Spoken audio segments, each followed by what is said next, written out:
السلام علیکم۔ آج کے بیان میں مولانا طارق جمیل نے ان بد نصیب لوگوں کی بات کی ہے جن کے پاس اس نعمت کے ہونے کے باوجود انہوں نے جنت نہ کمائی۔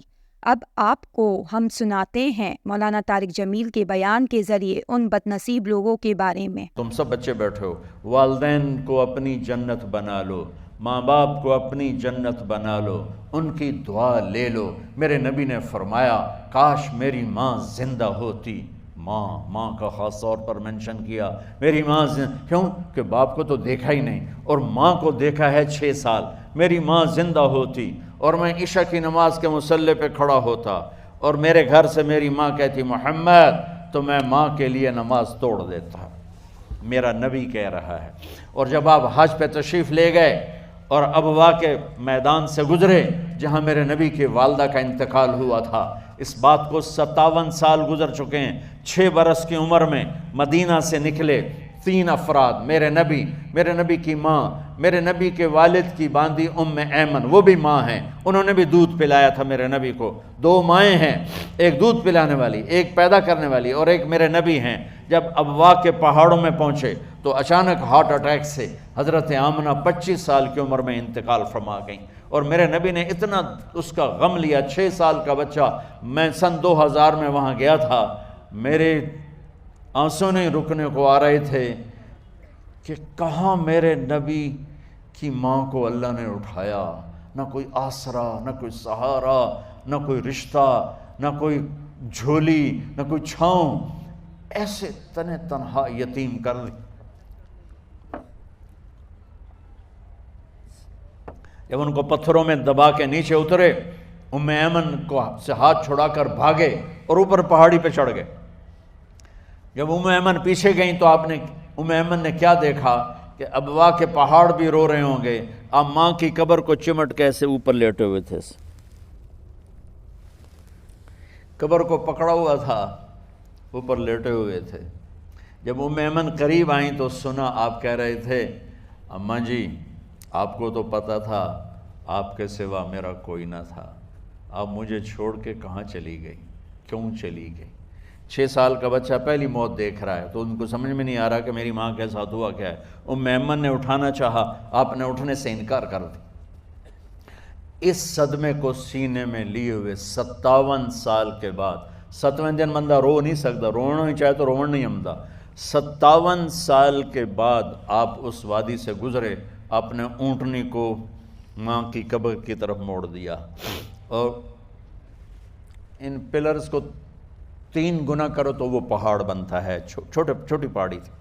اونٹنی کو نیچے بٹھایا، اوپر پہاڑ پر گئے، اور یہ مجھے دیکھو، یوں آپ نے گھٹنے کھڑے کیے ماں کی قبر کے سرانے، اور یہ ہاتھ یہاں رکھے اور پھر سر دیا اپنے گھٹنوں میں یوں۔ اس بات سے اندازہ لگائیں ہمارے والدین کی اہمیت کیا ہے۔ پھر رونا شروع کیا، اتنا روئے، اپریل کا مہینہ تھا، دھوپ سر پہ پڑ رہی تھی، ہم تو ٹھنڈی دھوپ میں بیٹھے ہیں، شدید دھوپ میں بیٹھے تھے، اور اس کنڈیشن میں یہ بچوں کا سٹائل ہوتا ہے، جب لمبا رونا ہو تو وہ یوں بیٹھتے ہیں سر اندر دے کر۔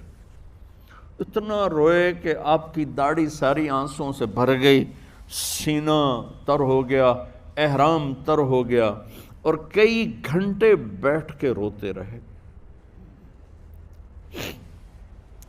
2 جہان کے سردار ہو کر تمنا کر رہے ہیں کاش اماں تو زندہ ہوتی، تو مجھے کہتی محمد میں تیرے لیے نماز توڑ دیتا۔ اور میرے نبی نے، یہ بچیاں غور سے سنو، میرے نبی سے پوچھا گیا یا رسول اللہ قیامت کب آئے گی؟ آپ نے فرمایا یہ تو اللہ کو پتہ ہے۔ نے کہا یا رسول اللہ کوئی نشانی بتا دیں، تو آپ نے فرمایا جب بچیاں ماؤں کو ذلیل کریں گی تو قیامت آ جائے۔ جب بیٹیاں ماؤں کے ساتھ بدتمیزی کریں گی اور ماؤں کو ذلیل کریں گی تو قیامت آ جائے گی۔ ایک ماں بیٹی کو میں بھول نہیں سکتا، ماں کے موٹے موٹے آنسو گر رہے تھے، اور بیٹی ماں سے کہہ رہی تھی بھوک نہیں، ہماری اپنی پنجابی زبان، بھوک نہیں، اوئے ہوئے ہوئے ہوئے، یہ تو ہم نوکر کو کہتے ہوئے ڈرتے ہیں، وہ ماں سے کہہ رہی تھی بھوک نہیں، یعنی بکواس نہ کر، روا کے چپ، صرف آنسو اس کے اللہ گر تعالیٰ رہے ایسی تھے۔ نافرمان اولاد کسی کو نہ دے۔ شاید وہ یاد کر رہی تھی کہ 9 مہینے کیسے اس کو میں نے پیٹ میں پالا، جنتے ہوئے کتنی تکلیفوں سے گزری، اور اس کو دودھ پلاتے ہوئے کتنی راتیں میں نے کاٹ کاٹ کے گزاریں، اور اس کے پیشاب دھوتے ہوئے کتنی دفعہ میں سردی میں ٹھٹھری، اور آج یہ مجھے کہہ رہی ہے بھوک نہیں۔ اس لیے میرے نبی نے فرمایا جس نے ماں باپ کو دکھ دیا، سنو غور سے بچوں سارے سنو، جس نے ماں باپ کو دکھ دیا اس پہ اللہ کی لعنت، اس پہ فرشتوں کی لعنت، اس پہ زمین آسمان کی لعنت، نہ ان کی نماز قبول ہے، نہ روزہ قبول ہے، نہ صدقہ قبول ہے۔ ڈرو اپنے ماں باپ سے بدسلوکی کرنے سے پہلے۔ میرے نبی کی زندگی کا دوسرا روپ حقوق العباد، نماز حقوق اللہ میں آ جاتی ہے، میں حقوق العباد کی تھوڑی سی وضاحت کر رہا ہوں۔ ماں باپ زندہ ہیں تو دعا لے لو۔ والدین سے کہتا ہوں بچوں کو عزت دو، جہاں اولاد ماں باپ کے حقوق ہیں وہاں اولاد کے حقوق ہیں، اولاد کو عزت دو، اولاد کو عزت دو، اولاد کو عزت دو۔ بہت سی اولاد کی نافرمانی کا ذریعہ ماں باپ بن رہے ہیں، سختی کر کے، زبردستی کر کے، اور ٹھونس کر چیزیں نوکروں کی طرح سلوک کر کے۔ میرے نبی کے گھر میں جب بیٹی فاطمہ ملنے کے لیے آتی تھیں تو میرے نبی بیٹھے نہیں رہتے تھے، یا اب چیئر پہ بیٹھے ہوئے بی بی فاطمہ آ گئی، اب زمین پہ بیٹھے ہوئے ہیں بیٹی آ گئی، اب چارپائی پہ لیٹے ہوئے ہیں بیٹی آ گئی۔ میرے نبی کیا کرتے تھے؟ کھڑے ہو جاتے تھے، کھڑے ہو جاتے، ایک دم کھڑے ہو جاتے تھے، اور پھر کھڑے نہیں رہتے تھے، تیزی سے آگے بڑھتے تھے اور حضرت فاطمہ کا ہاتھ پکڑ لیتے تھے۔ یہ والدین غور سے سنو، حضرت فاطمہ کا ہاتھ پکڑ لیتے تھے اور ہاتھ پکڑ کے مجھے دیکھو یوں بوسہ لیتے تھے، بیٹی کا بوسہ لیتے تھے، پھر ہاتھ چھوڑتے نہیں تھے، ہاتھ پکڑے پکڑے لاتے لاتے لاتے ان کو چارپائی پر پہلے بٹھاتے تھے پھر خود بیٹھتے تھے۔ یہ باپ اور رسول ہو کر بیٹی کو یہ عزت دیتے تھے۔ پھر وہ جنت کی عورتوں کی سردار بنی، پھر وہ جنت کے سرداروں کی ماں بنی، پھر وہ اللہ کے شیر کی زوجہ بنی۔ تو والدین سے کہتا ہوں کہ اپنے بچوں کو عزت دو، عزت دو، عزت دو، عزت دو۔ پھر آپ سے زندگی کے بڑے فیصلے ہیں شادی۔ اب لوگ اکٹھے پڑھتے ہو لڑکے لڑکیاں، اپنی شادی کے فیصلے خود نہ کرو، اپنے ماں باپ کے حوالے کرو۔ اس میں شرافت بھی ہے، اس میں برکت بھی ہے، اس میں رحمت بھی ہے، اور اس میں والدین کی دعائیں بھی ہیں۔ کورٹ میرج کو ہوا نہ دو، boyfriend girlfriend culture ہمارا نہیں ہے۔ میرے نبی کے طریقے میں مرد اور عورت کا صرف نکاح سے تعلق ہے، اس کے علاوہ سب جہنم کی آگ ہے۔ اور والدین سے کہتا ہوں کہ اپنے بچوں سے پوچھ کے رشتے کرو، زبردستی مت کرو۔ میرا معاشرہ بہت سنگین قسم کے جرم کا شکار ہے، بچوں پہ مسلط کر دیتے ہیں، ایتھے ہی کرنی ہے، ایسے جٹاں چی کرنی ہے، بٹاں چی کرنی، پتہ نہیں آئے کتوں ہیں جٹ بٹ۔ چلو تم ناراض نہ ہو، راجپوتاں چی کرنی، میں راجپوت ہوں، میں اپنی قوم کو بھی رگڑ دیتا ہوں، راجپوتاں چی کرنی، اگاں کرنی ہی کوئی نہیں۔ یہ ظلم و ستم اولاد پہ مت کرو، اپنی بچی سے پوچھو، اگر بیٹی ہاں کرے تو پھر قدم اٹھاؤ، اگر بیٹی کہہ دے میں نہیں کرنا چاہتی تو وہ نافرمان نہیں ہے۔ اللہ کے واسطے میری سنو، صرف تم نہیں سن رہے، اس کیمرے سے لاکھوں کروڑوں لوگ سن رہے ہیں۔ اگر بیٹا یوں کہہ دے کہ ابا میں نے یہاں شادی نہیں کرنی، میرا جی نہیں چاہتا ہے، تو وہ بیٹا نافرمان نہیں ہے، فرما بردار ہے، اس نے شریعت کا حق استعمال کیا ہے۔ اب ایسا ظلم مت کرو کہ نہیں اتھے ہی کرنی ہے، اتھے گھروں نکل جا۔ زندگی تم نے تو نہیں گزارنی، زندگی تو بچے نے گزارنی، میں قربان جاؤں۔ ایک حدیث سنو پہلے، پھر اگلی بات سناتا ہوں۔ ما تزوجت وما زوجت الا بوحی من السماء نزل به جبریل۔ لوگو سنو، میں نے جہاں شادی کی، میں نے جہاں بیٹی کی شادی کی، پہلے آسمان سے جبریل فرشتہ اللہ کا حکم لے کر آیا، پھر میں نے قدم اٹھایا۔ سمجھ گئے میری یہ بات؟ سمجھ گئے سارے؟ اب اگلی سنو۔ حضرت علی فاطمہ کا رشتہ لینے آ گئے، اور جبریل ان سے پہلے آ گئے کہ یا رسول اللہ فاطمہ علی کے لیے ہے۔ باپ محمد مصطفیٰ جیسا ہے، رشتہ مانگنے والا علی جیسا ہے، اور بیٹی فاطمہ جیسی ہے، اور آپ پوچھتے ہیں علی کیسے آئے؟ وہ شرم کی وجہ سے کچھ کہہ نہ سکے، چپ۔ آپ کو تو پتہ تھا، آپ نے فرمایا فاطمہ کے رشتے کے لیے آئے ہو؟ کہا جی۔ تو جبریل تنال بیٹھا ہوا ہے کہ یا رسول اللہ اتھے ہی کرنا ہے۔ آپ نے ہاں نہیں کی، آپ نے کہا انشاءاللہ، اور یہ کہہ کر اٹھ گئے۔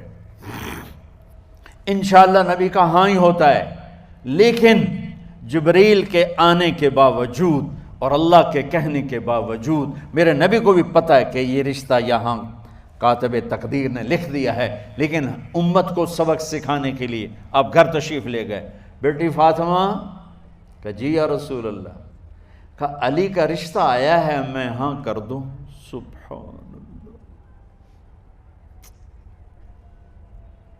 میں اپنے دیہاتی بچیوں پہ مجھے رونا آ گیا کہ جنہیں پتہ ہی نہیں ہوتا سانو کہیں دے نال بندے پہ جانور ہے یا انسان ہے۔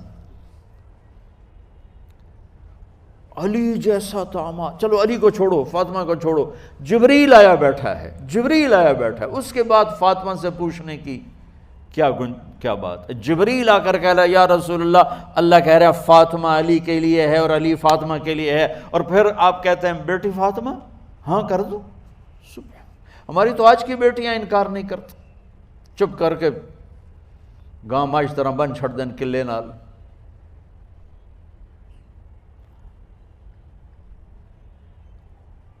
کوئی ان کے اندر کے جذبات کو سننے والا کوئی نہیں ہوتا، اپنی انانیت پر یہ فیصلے کرتے ہیں، اور میرا نبی کہہ رہا بیٹی ہاں کر دو۔ سبحان اللہ۔ آپ کا کیا خیال ہے فاطمہ نے انکار کرنا تھا؟ یہ تو یہ بیٹیاں نہیں انکار کرتی تو فاطمہ نے کہاں کرنا تھا؟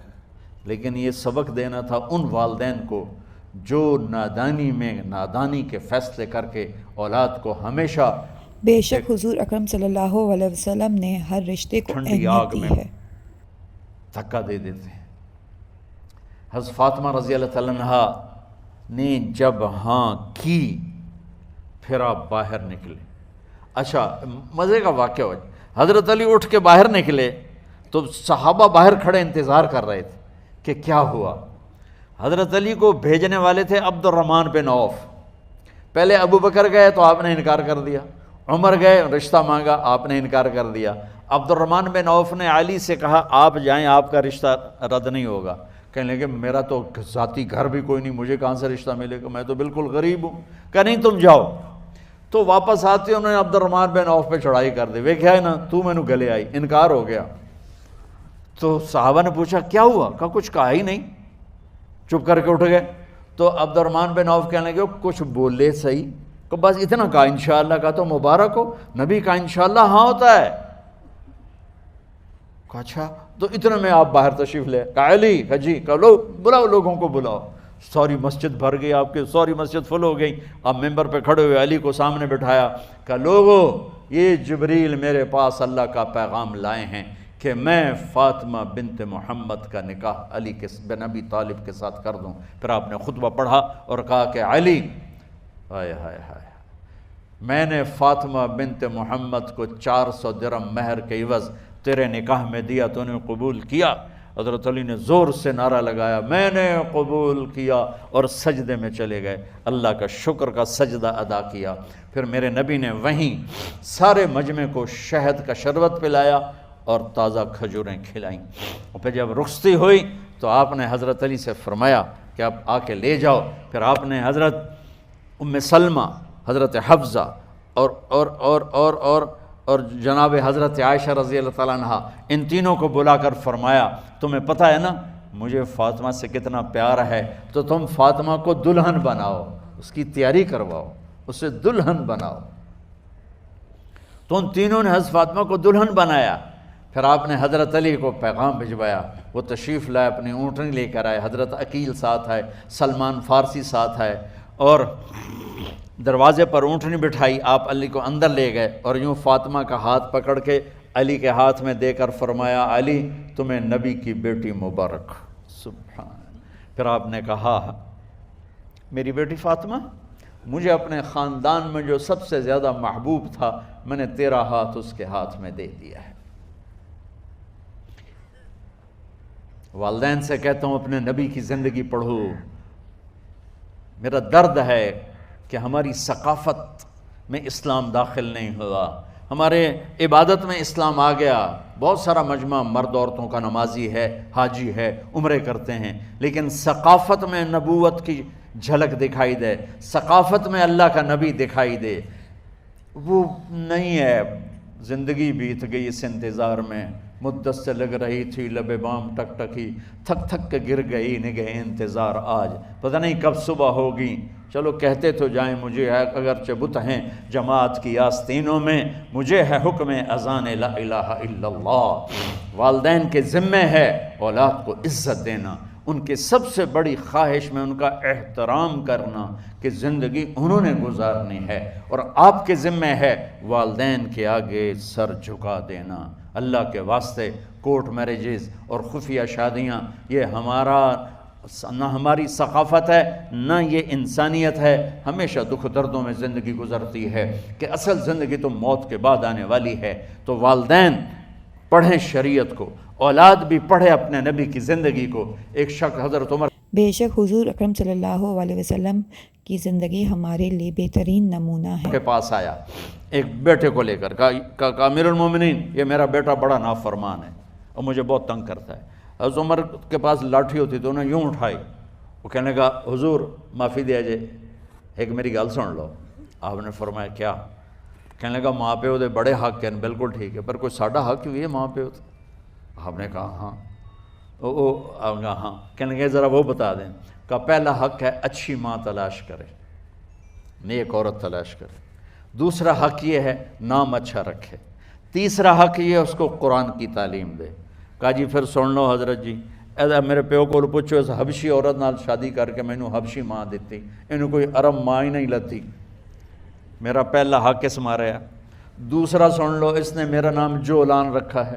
جولان گندگی کے کیڑے کو کہتے کہ اس نے میرا نام جولان رکھا ہے. اور تری سن لو، اس آج تے مینوں قرآن دی شکل نہیں وکھائی. حضرت عمر ہوئی سوٹا وہ دے سر تے پھیر دے کہ پہلے تیری مالش کراں پھر ایدی کر سکتے. تو آج کے والدین بھی اپنی اولاد کے بارے میں بہت بہت بہت غافل ہیں. اور اولاد کا بھی حال یہی ہے، چونکہ ماں کیا ہے، باپ کیا ہے، اولاد کیا ہے، یہ شریعت، یہ قرآن بتاتا ہے، یہ میرے نبی کی زندگی بتاتی ہے. آج کے بیان میں مولانا طارق جمیل نے والدین کی اہمیت اور ان کے حقوق پر روشنی ڈالی ہے، اور زور ڈالا ہے کہ ہمیں کس طرح والدین سے محبت، احترام اور ان کی خدمت کو اہمیت دینی چاہیے.